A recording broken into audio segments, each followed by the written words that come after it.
మనకు రాబోయే భార్య భర్త ఎలా ఉంటారో ఖచ్చితంగా చెప్పే అవకాశం ఉంటుందా మనకి? ఎందుకు ఉండదు అవకాశం? ఇప్పుడు సపోజ్ మీది మేష లగ్నం అనుకోండి, సపోజ్ ఓకే, మేష లగ్నంలో మీరు జన్మించారు. మీకు సప్తమ స్థానం ఏమవుతుందంటే దాన్ని తులా రాశి అవుతుంది. ఓకే ఓకే, మీకు 7వ ఇల్లు తులా రాశి అవుతుంది. 7వ ఇల్లు అనగా మనం జాతకంలో శుక్రుడు యొక్క ఇల్లు అంటాం. 7వ స్థానాన్ని శుక్రుడు యొక్క స్థానం కింద చెప్తాం. కాబట్టి శుక్రుడు ఎలా ఉంటాడు? తెల్లగా ఉంటాడు, అందంగా ఉంటాడు, రోజా రంగులో ఉంటాడు, చాలా బాగుంటాడు.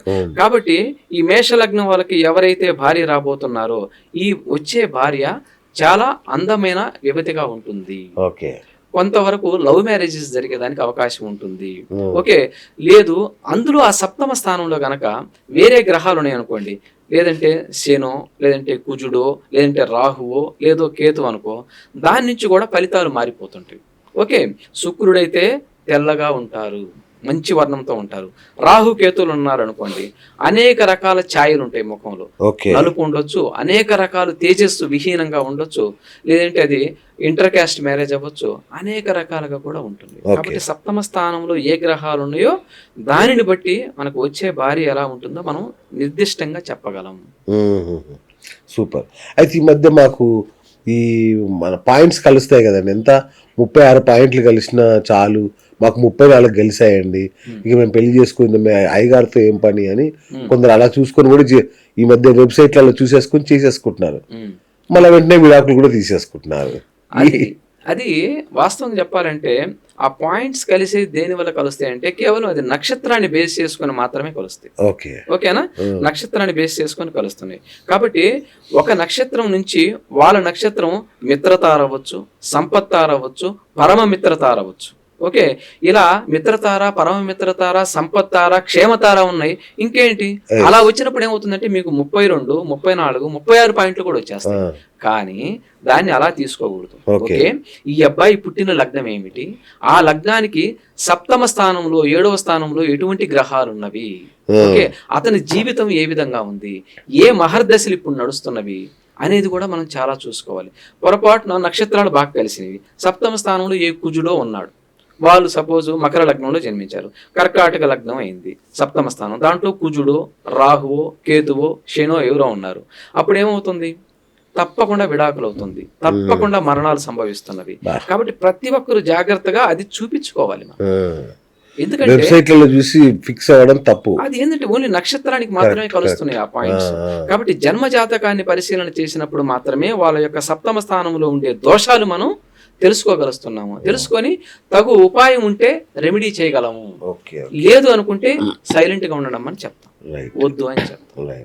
ఇంకొక బ్యాచ్ ఉంది గురుగారు, అద్భుతమైన అందంతో మెరిసిపోతుంటారు, ఐశ్వర్యంలో తులతూగుతుంటారు, కానీ పెళ్లిళ్ళు కావు. ఎంత ప్రయత్నించినా పెళ్లిళ్ళు కావు. ఏంటి దానికి కారణం ఏంటి? దానికి ఉంటుంది కారణం. ఎందుకంటే పూర్వజన్మ సుకృతమై ఏదైనా మనం తీసుకోవాలి. ఓకే, మనకు రుణం ఉంది అంటే ఏమిటి? ఆ రుణం తీర్చాలి. మనం ఉన్నామనుకోండి రుణం తీర్చాలి, మనకు వాళ్ళు ఉన్నారనుకోండి రుణం తీర్చాలి, తప్పకుండా తీర్చాలి. కాబట్టి ఇది రుణానుబంధాల కిందకి మనం తీసుకోవాలి ఒక రకంగా చెప్పాలంటే. ఇప్పుడు ఎంత ప్రయత్నించినా అతనికి పెళ్లి అవ్వటం లేదు. సరే, తన చార్ట్ చూసామనుకోండి, ప్రయత్నించామనుకోండి, నేను చాలా కొన్ని చార్ట్లు చూశాను, ఎందుకు పెళ్లిళ్ళు అవ్వటం లేదు ఇలా చార్ట్స్ అంటే మంచి లగ్నాల్లోనే పుట్టుంటారు, వాళ్ళకి సప్తమ స్థానాలు కూడా చాలా బ్రహ్మాండంగా ఉంటాయి, సప్తమ స్థానాల్లో కూడా ఏ దోషాలు ఉండవు. కానీ చాలా గ్రహాలు 8వ ఇంట్లో ఉండిపోతున్నవి, అష్టమ స్థానంలో ఉండిపోతున్నవి, తర్వాత చాలా గ్రహాలు వ్యయ స్థానాల్లో ఉండిపోతున్నవి, అంటే 12వ ఇంట్లో ఉంటున్నాయి. వాళ్ళకు పుట్టిన లగ్నానికి వ్యయ స్థానంలో గానీ ఎక్కువ గ్రహాలు, అష్టమ స్థానంలో ఎక్కువ గ్రహాలు ఉన్నప్పుడు మ్యారేజ్ అంత తేలిగ్గా కాదు.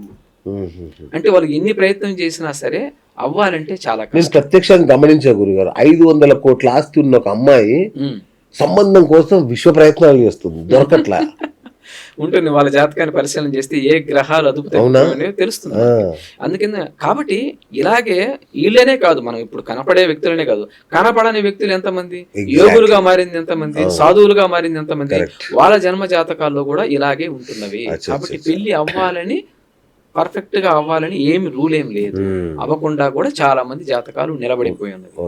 ఓకే, కాబట్టి అవ్వట్లేదని మనము దిగులు పడాల్సిన అవసరం లేదు. చూపించామా, జాతకాన్ని పరిశీలన చేశాము, ఓకే ఇలాంటి ఇబ్బంది ఉంది, కాబట్టి ఫలితం లేదు, మనం ఎంత ప్రయత్నించినా కూడా అనేది కూడా మనం చెప్పగలం. ఓహో, సూపర్ సూపర్. తర్వాత ఇలా తెలిసి అంటే పెళ్లి జరగదని తెలిసి కొందరు బలవంతంగా చేసుకుంటారు, కొందరు పెళ్లి తర్వాత విడాకులు అయితే అని తెలుసు, పెళ్లి తర్వాత నరకం అనుభవిస్తారని చెప్పినా సరే కొంతమంది పెళ్లి చేసుకుంటారు. మరి వాళ్ళని ఏమన్నా పరిహారాలతో గట్టెక్కించొచ్చా, వాళ్ళ మనల్ని వాళ్ళు వదిలేయడమేనా? మంచి పాయింట్. ఇప్పుడు పరిహారాలతో గట్టెక్కించవచ్చు అంటే మనకి శాస్త్రం ఎంతవరకు అయినా ఏం చెప్తుంది, దేనికి ఉన్నా సరే, ఏ ఇబ్బంది ఉన్నా, ఏ సమస్య ఉన్నా మీరు పలానా రెమెడీ చేసుకోండి, లేదంటే పలానా క్షేత్రాన్ని దర్శించండి, లేదు పలానా యాగం పలానా హోమం చేయండి అని చెప్తుంది కదా. కానీ వాళ్ళు మన దాకా వచ్చారంటే ఎంతో కొంత వాళ్ళు పుణ్యం మూట కట్టుకొని ఉన్నారు.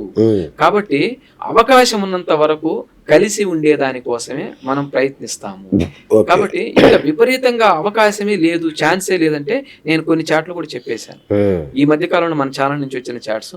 వద్దు, ఇంకా ఆ అమ్మాయితో మీరు పడలేరు, వద్దు, ఆ అమ్మాయి చాలా వరకు ఆ దశలు అంతగా అనుకూలించడం లేదు, అమ్మాయి మంచిదే, ఒక్కొక్కసారి దశలు కూడా అనుకూలించాలన్నమాట కలిసేదానికి. చూడండి, మీరు ఒక 10 సంవత్సరాలు పోయిన తర్వాత కలుస్తారు, ఒక 10 సంవత్సరాలు ఎక్కడో ఉండి ఆ తర్వాత తల్లిదండ్రులు కలిసే జాతకాలు నేను చూశాను. తర్వాత పెళ్ళైన తర్వాత ఒక సంవత్సరంలో విడిపోయి 20 ఏళ్ల తర్వాత కలిసిన వాళ్ళని నేను చూశాను. కానీ 20 ఏళ్ల దాకా కాపురం చేసి 20 ఏళ్ల తర్వాత విడిపోయిన వాళ్ళని కూడా నేను చూశాను. ఎందుకు ఇలా అంటే కేవలం ఆ గ్రహ స్థానాల్లో వాళ్ళకు వచ్చిన దశలను బట్టి మనం చెప్పొచ్చు.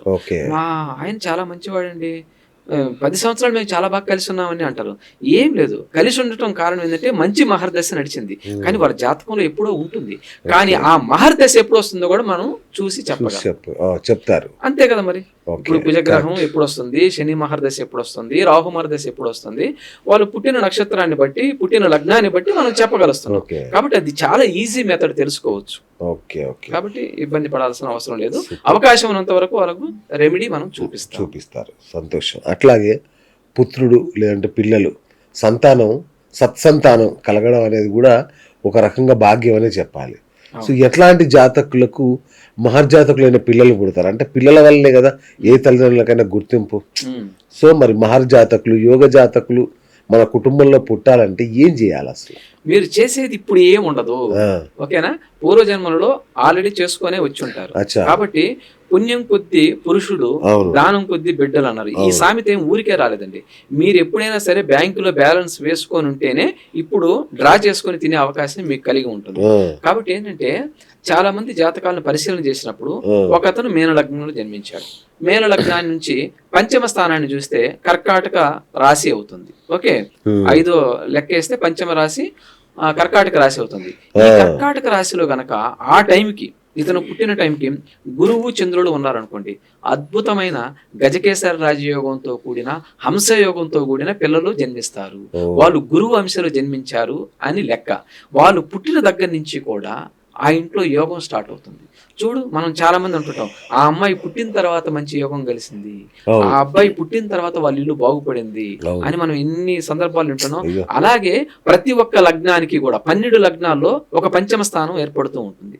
కాబట్టి అది మంచిదా చెడా అనేది మనం ముందుగానే తెలుసుకోవచ్చు. ఓకే, కాబట్టి సంతానం ఎటువంటి సంతానం కలుగుతుంది? మనల్ని ఇబ్బంది పెట్టే సంతానమా, లేకపోతే మనల్ని మన బాగోగులు కోరుకునే సంతానమా, మనకు మంచి పేరు ప్రఖ్యాతులు తెచ్చే సంతానమా, లేదంటే వాడు మనల్నే చంపేసే సంతానం అనేది కూడా మనం తెలుసుకోవచ్చు.